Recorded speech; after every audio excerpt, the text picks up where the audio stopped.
মালুম গির গির গির গির আরবি এই সাদা আরবি বুঝি না তুই আমার টিকিট দিয়ে আমি যাইব কি আমার দেশো انت ما يبقى شغل هنا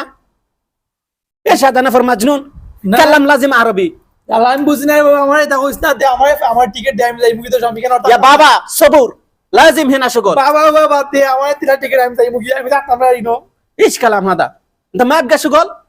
না না আমি করতাম না হ্যাঁ করতাম না আমার টিকিট দিলে আমি যাইব কি তুই আমার যে জানি জ্বালাছে বাবা انت ليش اليوم ما يروح شغل ليش আমি যাইতাম কি দেশো আমার টিকিট দিলে আমি আর থাকতাম না এখানে ايش كلام هذا لازم كلام عربي গির গির গির গির عربي ايش كلام هذا আরবি বুঝি না কিন্তু আমি বাংলা হই আমার দিলে আমি বাংলা لا حول ولا قوة الا بالله يا محمد كله بنغالي معلوم عربي انت ليش ما في معلوم عربي আমি ওটা জানি না আমার টাকা আমি টিকিট দিয়ে আমি যাইব কি وين رو انت وين رو ما يبقى شغل দেশো যাইব কি দেশো আমার টিকিট দিলা لا حول ولا قوة ايش كلام هذا كله كلام عربي كلام ما في معلوم ما في معلوم كيف شغل মা انت মা পড়া আমি তোর দরজা আমি করতাম না আমার টিকিট দিলে আমি যাইব কি ما يبقى شغل انت ما يبقى شغل না না মাফি আমার টিকিট যাইব কি আমি দেশো كيف نفر هذا مجنون نفر